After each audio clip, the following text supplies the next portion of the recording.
In the sleepy town of Akure, Nigeria, a mysterious thief had been wreaking havoc on the local food scene. But this thief didn't steal just anything, they had a specific taste for jollof rice.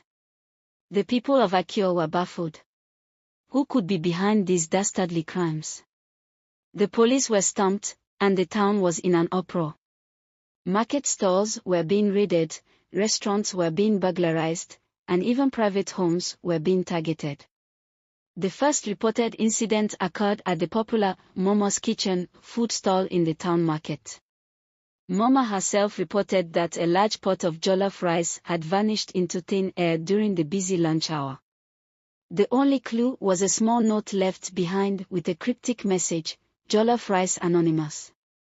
As the days went by, more incidents were reported. Tasty Delights restaurant lost a tray of freshly cooked jollof rice, and Auntie B's private catering service reported that a massive pot of jollof rice had been stolen from her kitchen. The police were baffled. They reviewed security footage, interviewed witnesses, and even set up sting operations, but to no avail. The thief seemed to always be one step ahead. That was when the rumors started circulating. Some said the thief was a disgruntled chef seeking revenge on the town's culinary scene. Others claimed it was a group of mischievous teenagers playing a prank that had gone too far. But one thing was certain, the people of Akure were fed up. They demanded justice, and they demanded it now.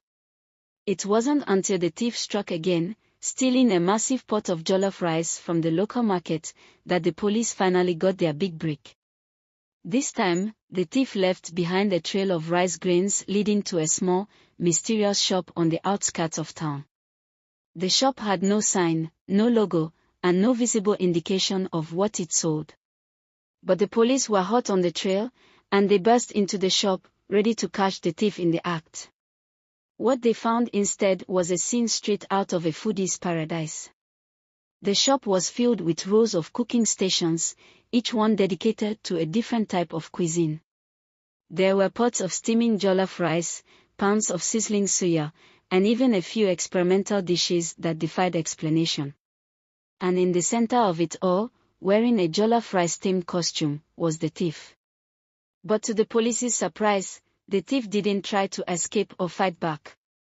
Instead, they proudly declared, "I am the jollof connoisseur, and I have been stealing jollof rice to fuel my secret cooking show."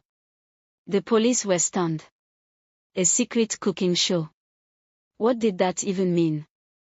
The jollof connoisseur explained that he had been reviewing and critiquing jollof rice from all over town, searching for the perfect recipe. He had been stealing jollof rice from the best chefs and restaurants in Akure, not to sell it or eat it all himself, but to use it as inspiration for his own cooking show. The police were torn. On the one hand, they had finally caught the thief and could put an end to the great jollof rice heist. On the other hand, they couldn't help but admire the jollof connoisseur's dedication to his craft. As the news of the jollof connoisseur's arrest spread, the people of Akure were shocked, amused, and a little impressed. Who knew that the town's most notorious thief was actually a foodie with a passion for jollof rice? The jollof connoisseur was taken to court, where he was charged with theft and mischief. But in a surprise twist, the judge sentenced him to cooking for the town. For the next year, the jollof connoisseur would be required to cook jollof rice for the people of Akure, using his skills and expertise to create the perfect recipe. It was a punishment, but also an opportunity for the jollof connoisseur to share his passion with the world. And so, the great jollof rice heist came to an end, but the legend of the jollof connoisseur lived on.